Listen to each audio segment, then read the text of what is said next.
The recovery room smelled of antiseptic and floor wax. Margaret Sullivan's eyes fluttered open to the steady rhythm of machines' beep, hiss, beep. Her fingers, pale and trembling, rose toward her throat.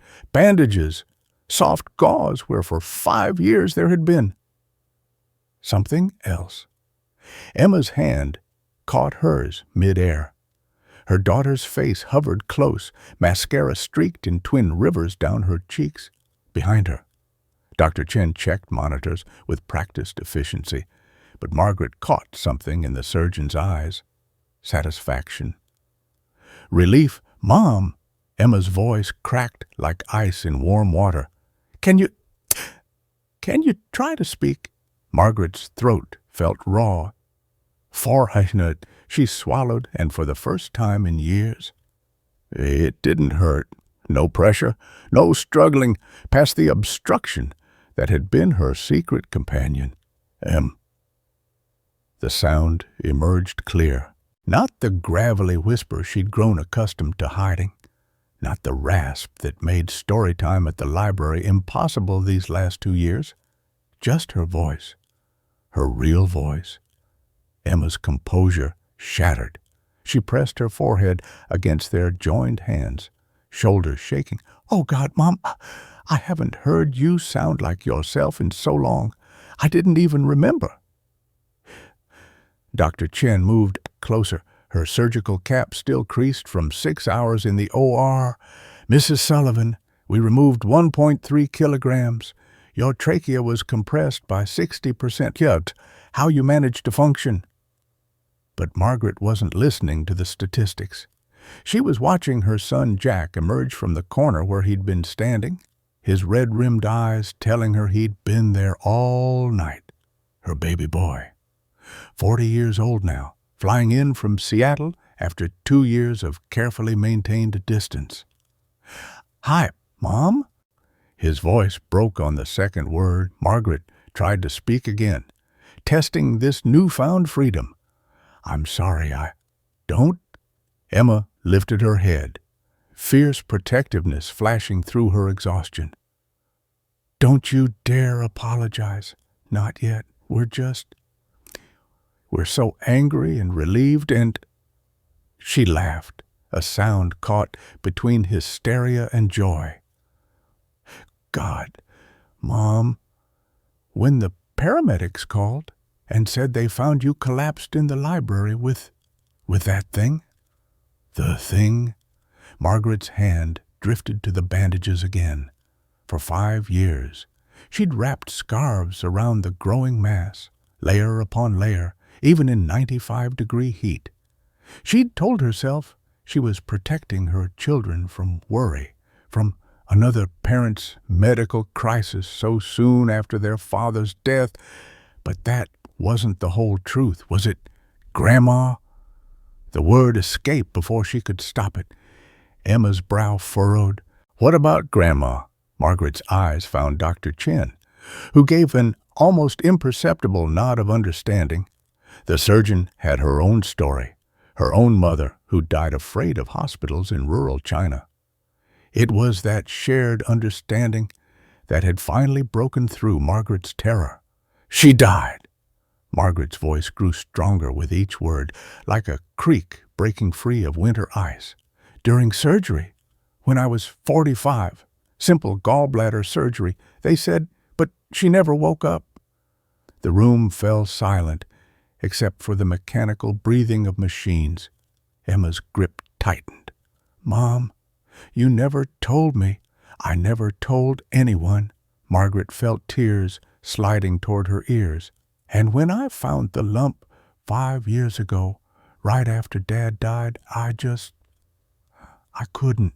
I couldn't put you through waiting rooms and surgical updates and— So you put us through this instead."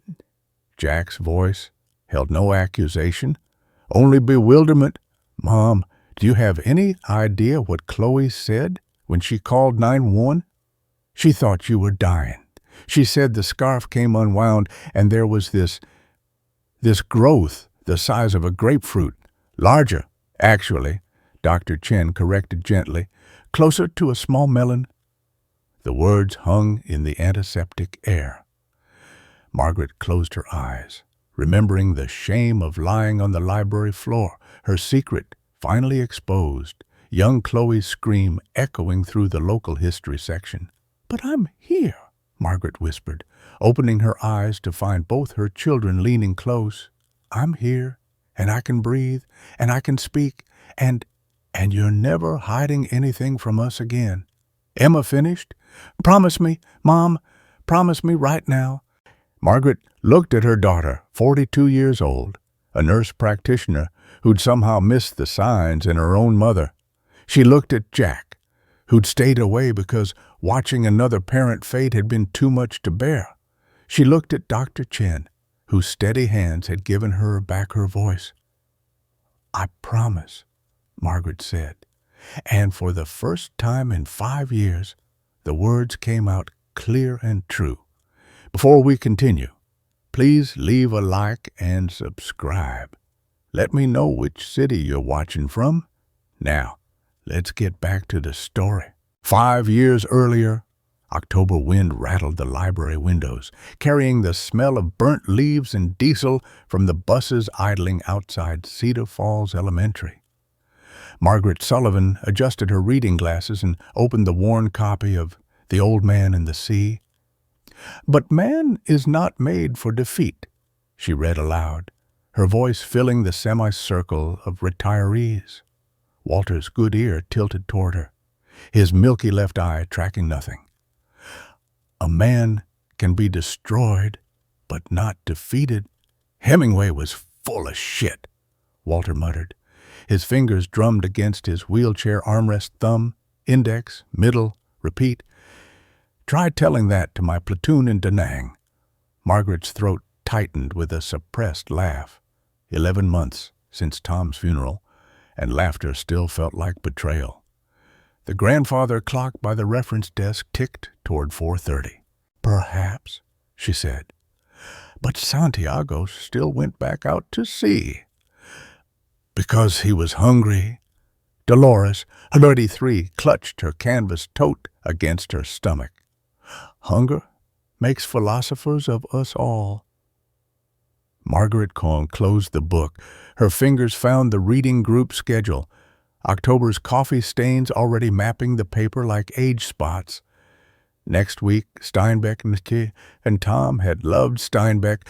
The bathroom door stuck, as always. Margaret shouldered it open. The fluorescent light flickered. Maintenance had promised to fix it 3 months ago. She turned the faucet. Rust-colored water sputtered before running clear. In the mirror, her mother's face stared back. Same sharp cheekbones, same worry line between the eyebrows. 23 years since St. Mary's Hospital, and Margaret could still smell the waiting room coffee, bitter and burnt. Could still hear the surgeon's Velcro shoes squeaking on linoleum. There were complications with the anesthesia. "We did everything we could." Margaret's hand rose to adjust her collar. Her fingertips found the hollow above her clavicle, that soft depression where Tom used to kiss her goodnight. Something else was there, small, firm, cool, like a marble wrapped in silk. Her breath stopped. The fluorescent light buzzed louder. Someone knocked on the bathroom door. "Mrs. Sullivan, you okay in there?" Chloe, 22, fresh from library science school, always worried Margaret might fall. "Fine." The word came out higher than intended. Margaret's fingers pressed the spot again. Definitely there, round, mobile under the skin. She buttoned her collar to the very top. 3 years ago, May heat pressed against the library windows like a living thing. Margaret's fingers wrapped around the silk scarf powder blue with tiny butterflies, a gift from Emma last Christmas. The fabric whispered against her neck as she knotted it. "That's new." Walter wheeled himself closer to the circulation desk. His good eye tracked the scarf's edge. "Since when does Margaret Sullivan do fashion?" "Since today." She forced her voice lower, fighting the rasp that had crept in over the past month. The mass golf ball now, maybe larger, pressed against her larynx when she swallowed. The library door chimed. Emma pushed through, carrying a pink bakery box and a vase of grocery store carnations. "Happy early Mother's Day, Mom." Margaret's hand flew to the scarf, checking the knot, still centered, still covering. "You didn't have to drive down." Margaret came around the desk. Her daughter's scrubs meant she'd come straight from the hospital in Des Moines.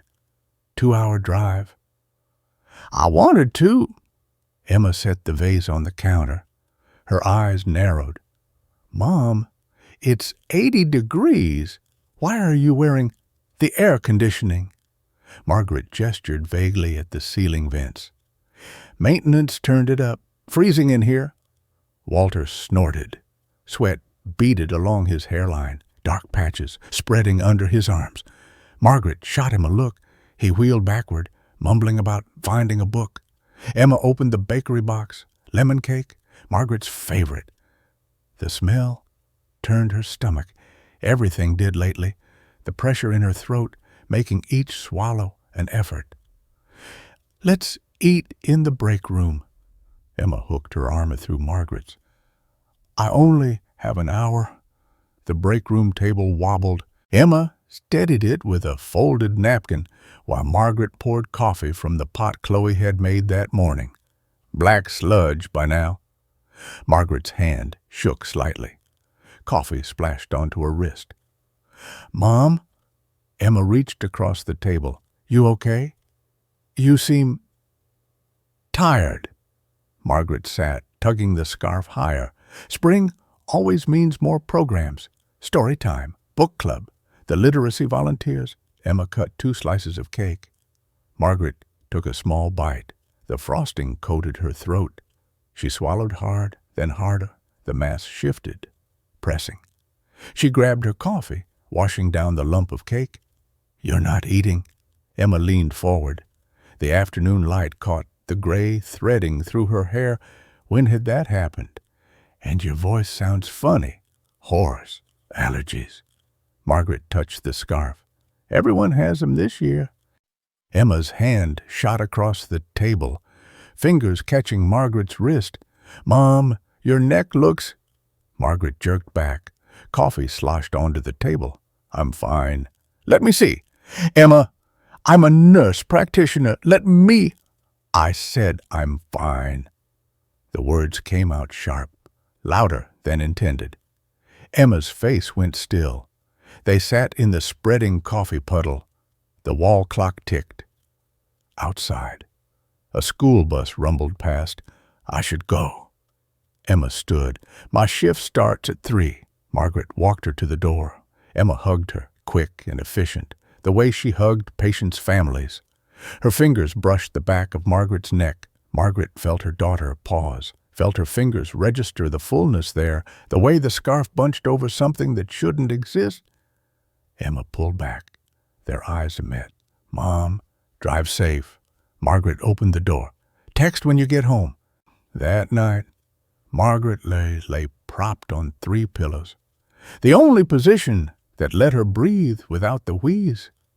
Her laptop glowed in the dark. The search bar blinked. She typed, "Thyroid nodule, when to worry." The first result, any nodule over 4 centimeters requires immediate medical attention. She measured with her fingers, definitely more than 4. Her phone buzzed, Jack calling from Seattle. She let it ring. 6 months ago, July, the thermometer outside Cedar Falls Savings and Loan read 98 degrees at 9 in the morning. Margaret stood before her bedroom closet, sweat already pooling between her shoulder blades, the gray wool scarf, no too obvious, the burgundy cashmere, too thick. Her fingers found the navy paisley, then the green silk. Then finally, yes, the cream cotton blend with the small roses, thin enough to seem reasonable, dense enough to hide the truth. The mass sat against her throat like a fist, orange-sized now, maybe larger. Each swallow required concentration, tilt head back, relax throat, let gravity help. Even water sometimes caught, pooling above the obstruction until she could force it down. She wrapped the scarf twice, 3 times. The mirror showed an old woman playing dress-up. Tom's reading glasses sat on the dresser where she'd left them 3 years ago. Collecting dust, the library's air conditioning had died Wednesday. 5 days now. The repair company promised someone by Monday. Chloe had brought 3 box fans from home, but they just pushed hot air in circles. Margaret's station wagon, no air conditioning either. Tom had meant to fix it, turned into an oven during the 8-minute drive. Her hands slipped on the steering wheel. Sweat soaked through the scarf's first layer. Walter sat by the entrance, fanning himself with a large print copy, a Reader's Digest. His wheelchair's metal arms must have been burning, but he grabbed one anyway, pulling himself straighter. "Jesus, Margaret, you trying to die?" She forced a smile. Her voice came out like gravel over broken glass. "Thyroid condition. Makes me cold." "Bullshit." But he wheeled away. The children's reading room was the hottest second floor, south-facing windows. 23 kids sat cross-legged on the carpet, their faces flushed red. Parents lined the walls, fanning themselves with picture books. Margaret opened Where the Wild Things Are.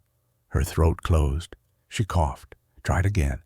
The night Max wore his wolf suit, the words scraped out, barely audible. "We can't hear you." A boy in the back, maybe 6, cupping his ear.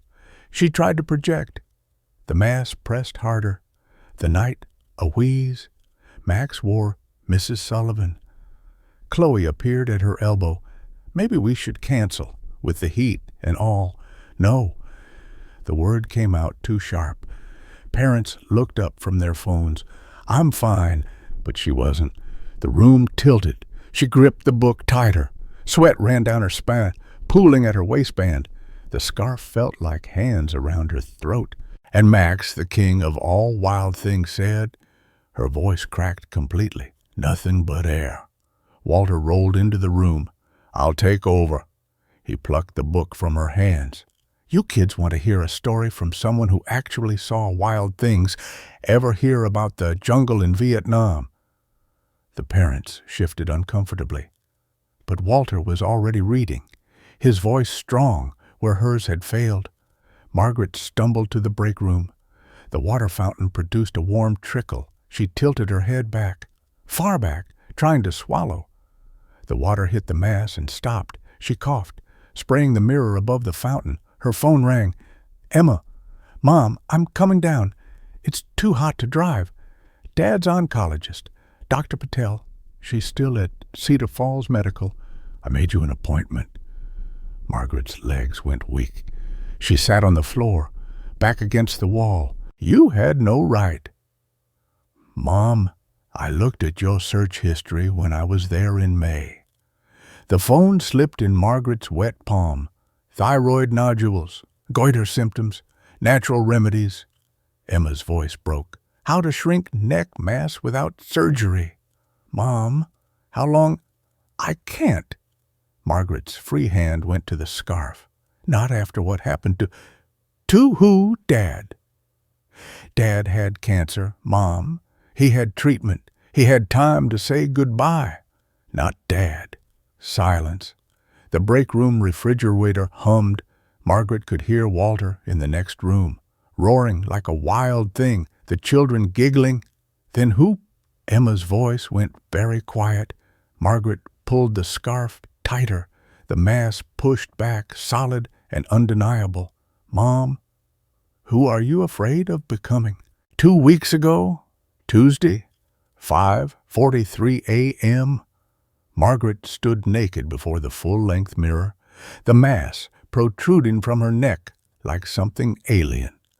The skin stretched taut, purple veins mapping its surface, larger than an orange now, closer to a grapefruit. She lifted the Scottish wool scarf, Tom's last Christmas gift, purchased on their anniversary trip to Edinburgh. The wool scratched against her fingers, thick as a blanket. Aussicht. The weather app promised 95 degrees by noon.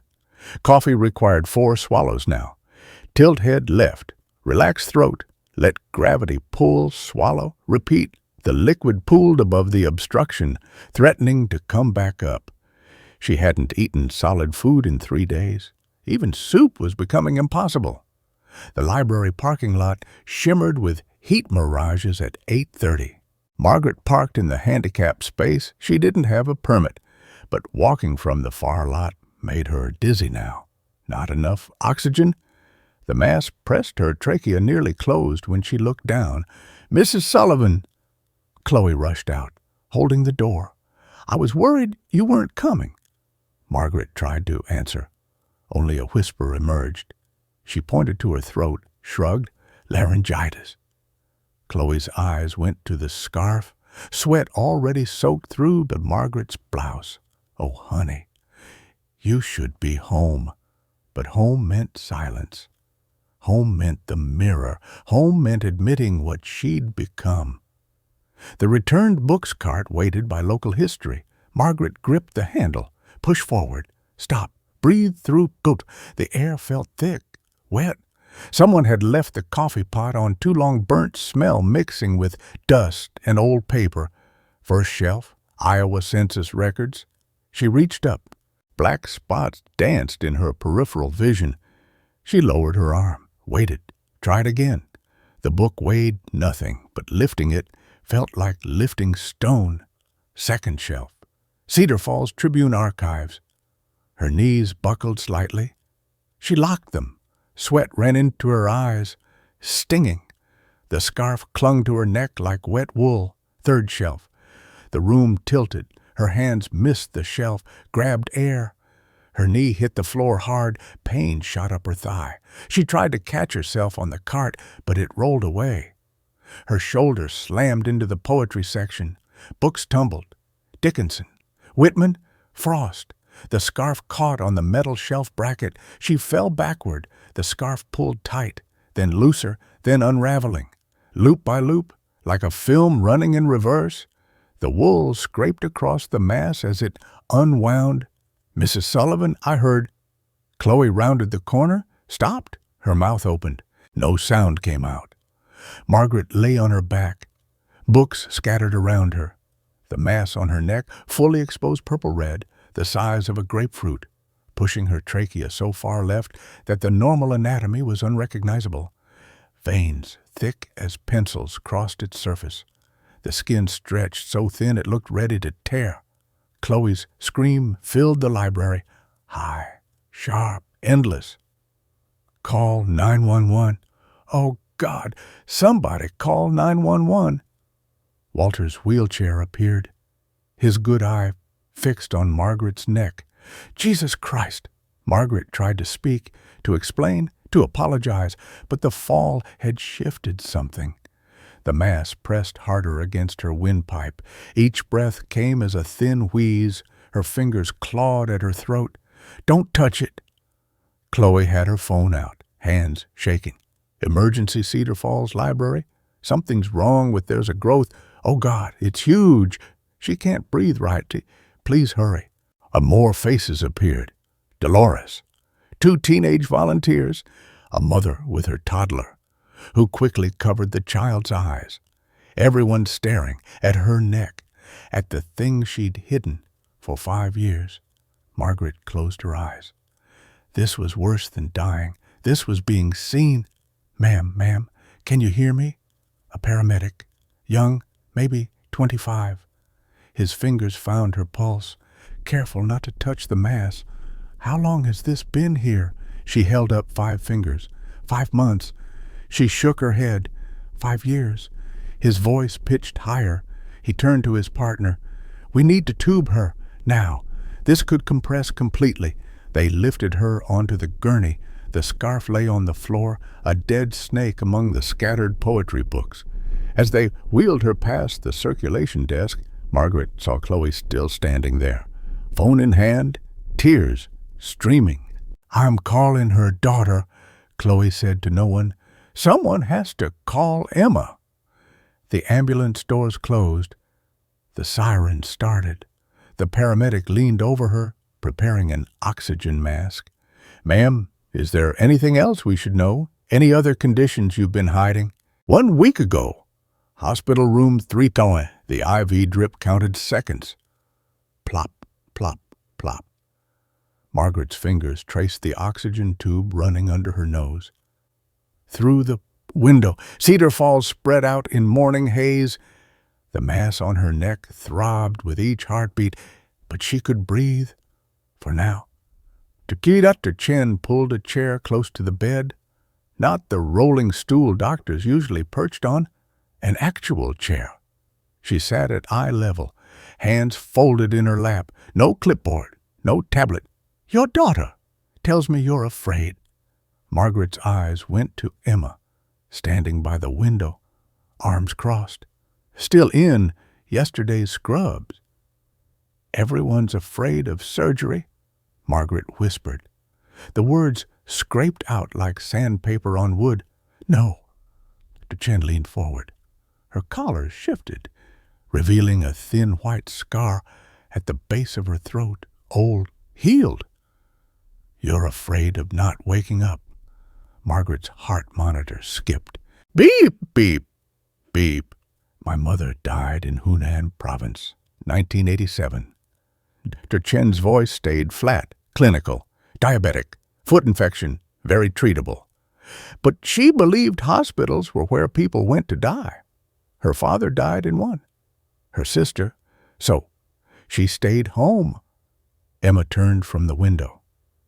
"The infection spread. Sepsis. By the time my aunt dragged her to the hospital, it was too late." Chen touched her own throat, fingers finding the scar. "I was 17. I watched her die because she was too afraid to live." Margaret's hand went to her own mass, firm, hot, pulsing. "Your mother," Dr. Chen continued, "until 2002. Margaret's voice cracked. "St. Mary's, routine gallbladder, anesthesia reaction." Margaret nodded. "Malignant hyperthermia, genetic, rare." "Did they test you?" Margaret stopped. "No." Emma crossed the room in 3 steps. "Mom, why didn't you tell me about Grandma?" "You were 19, in college," your father said. Margaret's throat closed. "Not from the mass, from memory. Tom said not to scare you." "Scare me?" Emma's voice rose. "You've been walking around with a tumor the size of a grapefruit because you didn't want to scare me." "Huh." "Mrs. Sullivan," Dr. Chen stood. "We can test for malignant hyperthermia, simple blood draw. If positive, we use different anesthesia, completely safe." The door opened. Jack stood there, duffel bag in hand, 5 o'clock shadow, rumpled Seattle Seahawks t-shirt. Margaret hadn't seen him since Tom's funeral. "Oh, Mom." He crossed to the bed. Up close, she could see Tom in the line of his jaw, the way his eyes crinkled. 40 years old. When had her baby turned 40? "Chloe called me." "Yesterday," said. His voice broke. He cleared his throat. "Said they thought you were dying." Jack, "No." He grabbed her hand. His palm was damp, trembling. "You don't get to do this. You don't get to just slip away. Not without fighting." Emma moved to the other side of the bed. "The surgery, 6 hours. Dr. Chen is the best thyroid surgeon in Iowa. Tomorrow we run tests." Dr. Chen headed for the door. "Determine the exact size. Check vocal cord involvement. But Mrs. Sullivan, Margaret, this has to come out. Soon." She left. The room fell silent, except for the IV drip and heart monitor. Margaret looked at her children, really looked. Emma's premature gray, Jack's exhaustion. They'd been watching her die for years without knowing it. The tears came sudden, hot. 5 years of held-back tears. Her shoulders shook. The mask bobbed with each sob pressing harder against her throat. "Mom?" Emma climbed onto the bed, careful of the ivy. "Mom, it's okay." "It's not," Margaret gasped between sobs. "I was so stupid, so scared. We're here now." Jack squeezed her hand tighter. "That's what matters." A knock. Walter peered around the door. Dolores behind him, pushing his wheelchair. "Reading groups here." He rolled in, behind him. 8 more faces?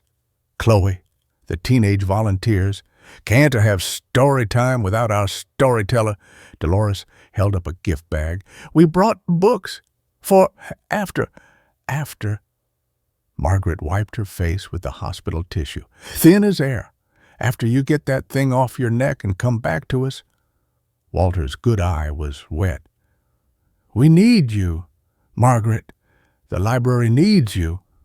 Margaret looked at the gathering crowd in her small hospital room.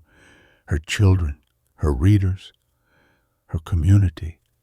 "There's something else," Emma said quietly. "Dr. Chen found something on the CT scan. The mass, it's gone substernal, behind your breastbone, 5 days ago, 4:17 a.m. The hospital pen wouldn't write at first." Margaret pressed harder, scratching across the paper until blue ink finally flowed. "Dear Emma?" The words wouldn't come. What did you write when maybe meant never? She crumpled the paper, started again. "Emma, the house papers are in the desk, top drawer. The key to the safety deposit." "No, she tore that one too." Emma shifted in the chair beside the bed, neck bent at an angle that would hurt later. She'd been there since dinner, refusing to leave. Jack sat on the floor and back against the wall, dozing. A tweak on his phone blinked with missed calls from Seattle. Margaret found fresh paper. "If I don't wake up, know that hiding was never about not trusting you. Love, Mom." She folded it once, wrote Emma's name on the outside. Then one for Jack, shorter. He'd never been one for many words. 5:58 a.m. Dr. Kumar, the anesthesiologist, checked her IV. No food or water since midnight. No.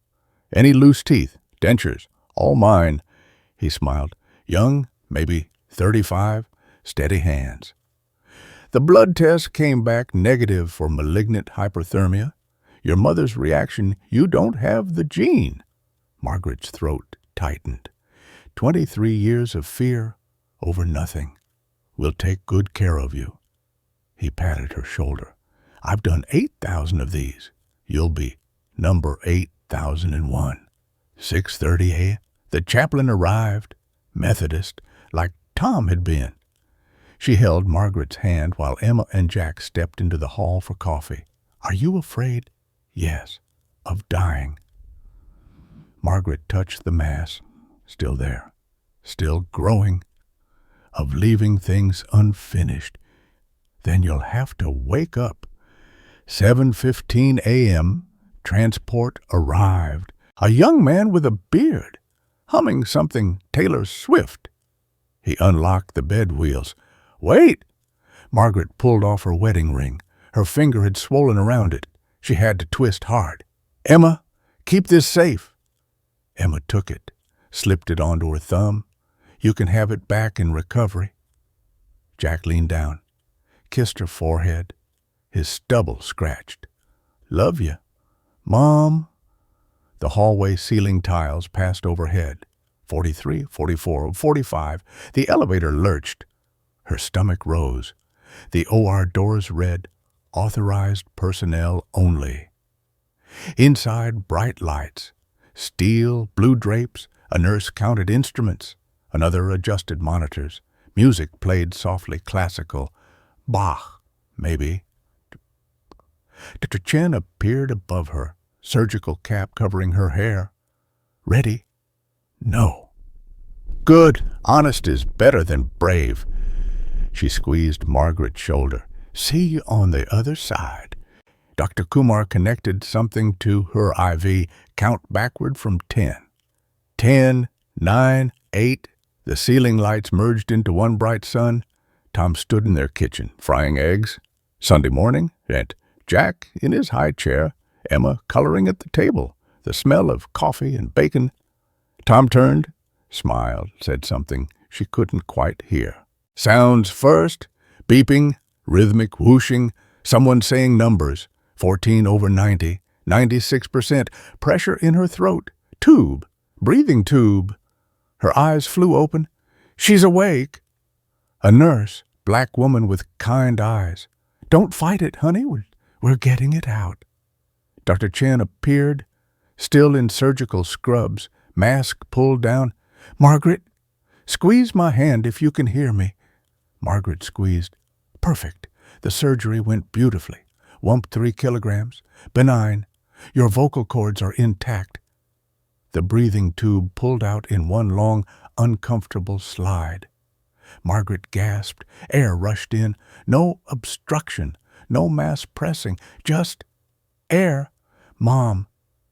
Emma's face, mascara smeared. Margaret's mouth opened. Would anything come out? After 5 years of whispers and rasps, Emma, clear. Weak, but clear. Emma pressed her forehead to their joined hands, crying. Jack stood behind her. Hi, Mom. Hi, the word came out whole, unbroken. Dr. Chen checked the monitors. Your oxygen is perfect. Heart rate stable? The substernal extension required extra work, but we got it all. Margaret's hand went to her throat.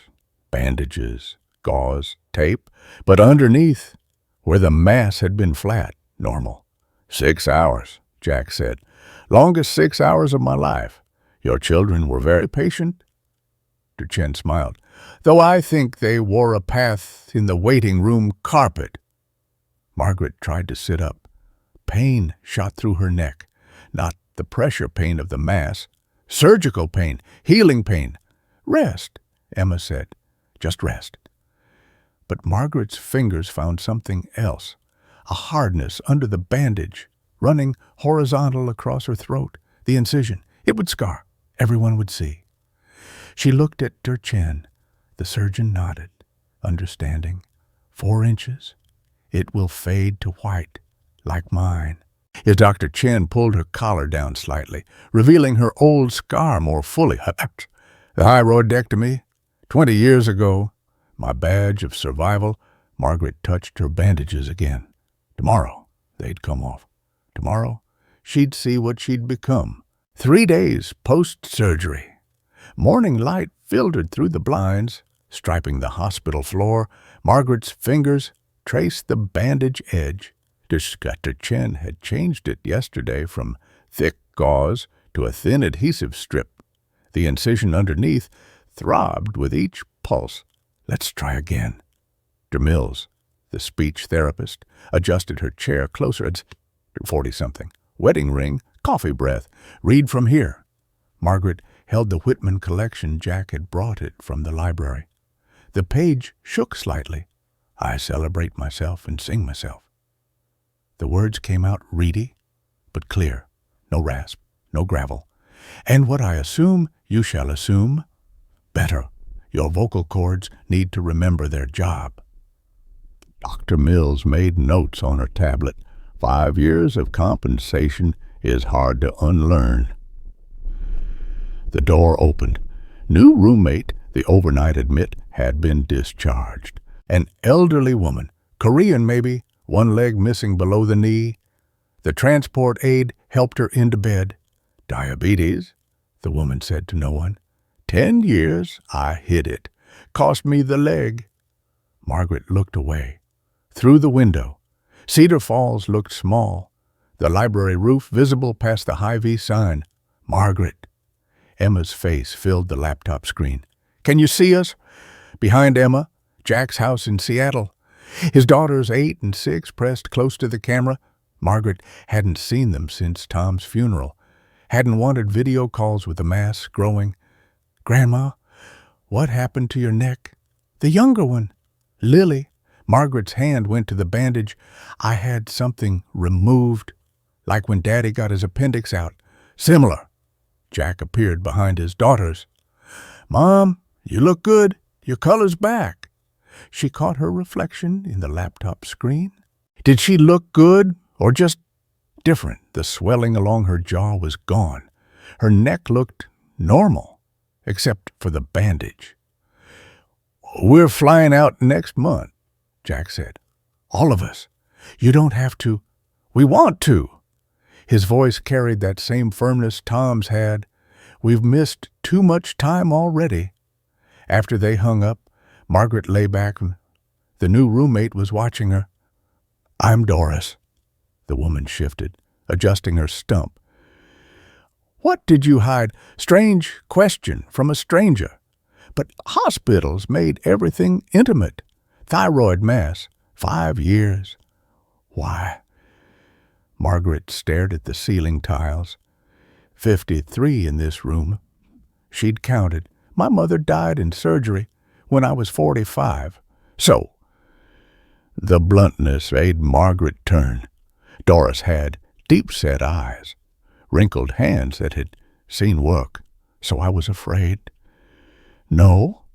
Doris pulled herself higher on the pillows. Fear makes you careful. Shame makes you hide. Margaret's chest tightened. I wasn't ashamed. I told myself that too. Just fear. Just protecting my family. Doris's hand went to where her leg ended. But really, I was ashamed. Diabetic meant weak, meant I couldn't control myself. My mother, her mother, both died from it. I thought I was different.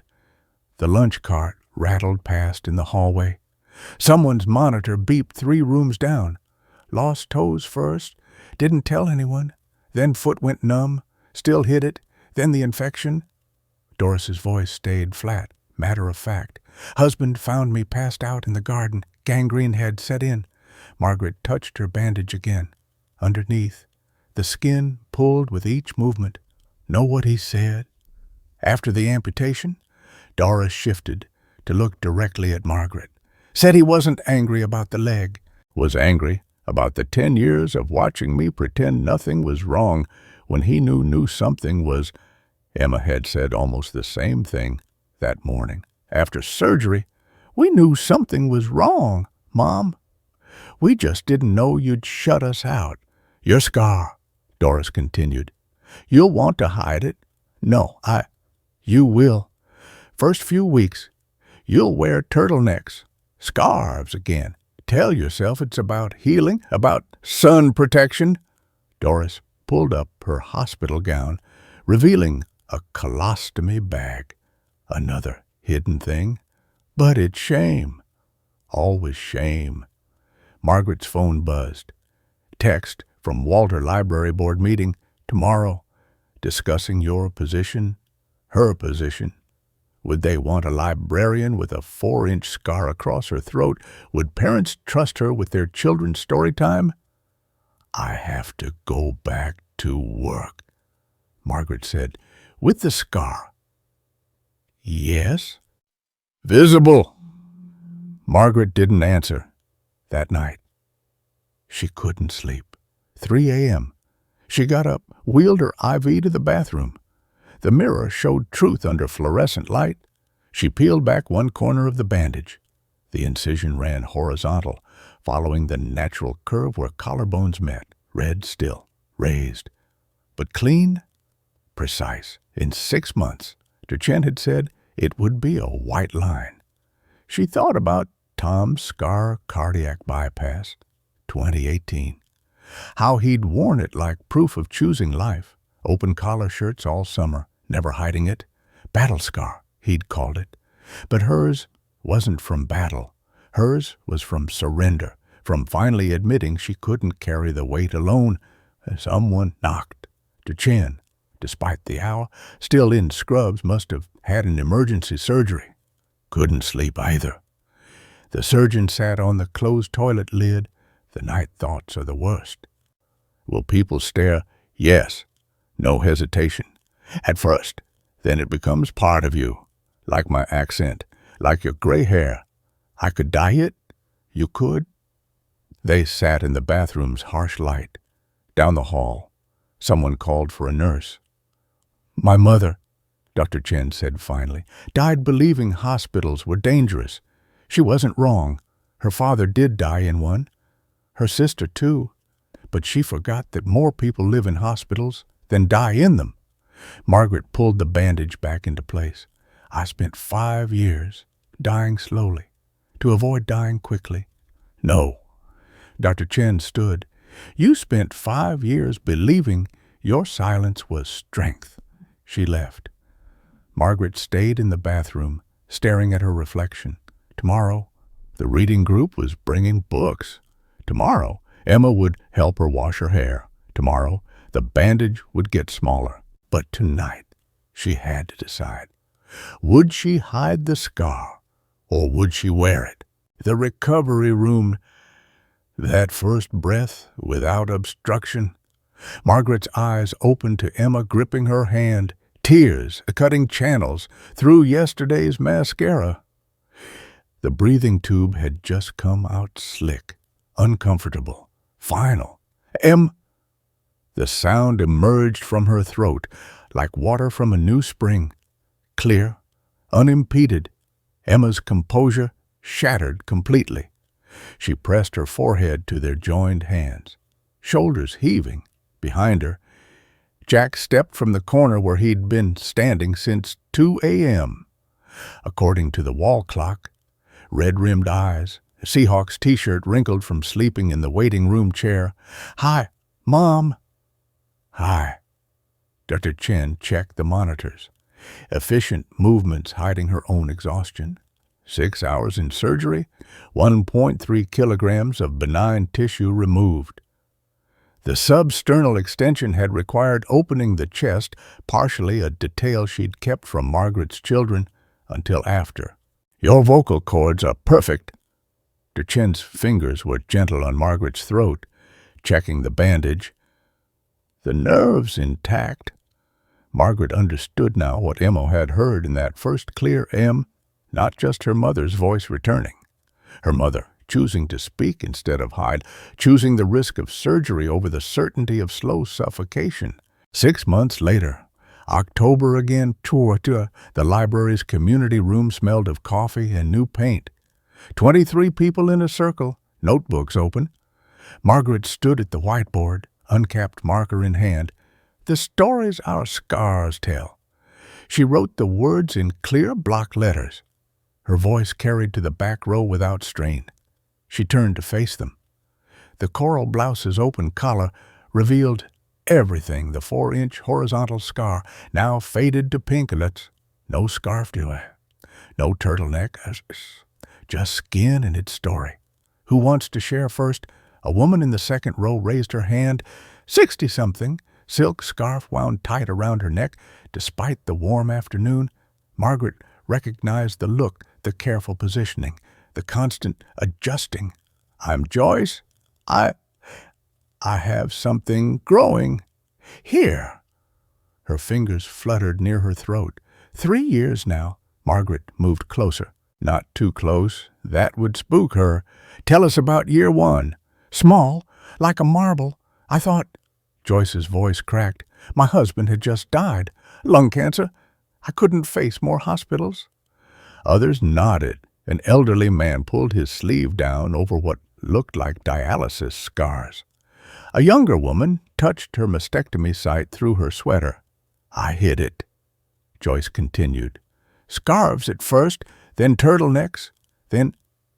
She unwound the scarf slowly. The mass was golf ball sized, right side. This? No one gasped. They'd all hidden something. Walter wheeled himself forward. Margaret hid hers for 5 years, nearly killed her. But it didn't. Margaret touched her own scar, and hiding it nearly killed me in other ways. She told them, not the sanitized version she'd prepared, but the truth. The terror of that first discovery in the library bathroom, Tom's scarves becoming armor, the sensation of drowning in daylight, Emma's face when the paramedics cut away the scarf. Jack flying in from Seattle, sure he'd lose another parent. Chin saved my voice. Margaret picked up a flyer from the table. She's doing free screenings next Tuesday. Here, 2 to 6. Joyce's hand shook as she took a flyer. After the workshop, Margaret walked to the children's section, 3:30. Story time. Mrs. Sullivan. A little boy, maybe 5, pointed at her neck. What happened? His mother pulled him back. Brandon, that's rude. It's okay. Margaret sat on the story time carpet, bringing herself to his eye level. I had something growing inside that didn't belong there, like when you get a splinter, but bigger. Did it hurt? Yes, but you know what hurt more? Not telling anyone about it. She opened the giving tree. 28 faces looked up at her. One mother kept staring at the scar. Once there was a tree, and she loved a little boy. Margaret's voice filled the room, strong, clear. 5 feet, Tom's grave. The oak they'd planted 3 years ago now reached Margaret's shoulder. She sat on the grass, back against the headstone, no blanket. Her khakis would grass stain. Met someone today. Joyce, hiding a thyroid mass. She picked at the grass, scared like I was. Wind moved through the oak leaves. Down the hill, someone placed flowers on a fresh grave. I gave her Chen's number. Don't know if she'll call. Her fingers found the scar. The raised ridge had flattened. By next summer, Dr. Chen promised, it would be barely visible, but Margaret hoped it would still show. She needed it to show. Emma's pregnant. She smiled at the headstone. Didn't want to tell me until she was sure I'd be around to meet the baby.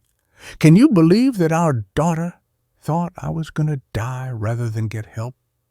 A text buzzed. Jack landed. See you for dinner. She stood, brushed off her pants. Grass stains, as expected.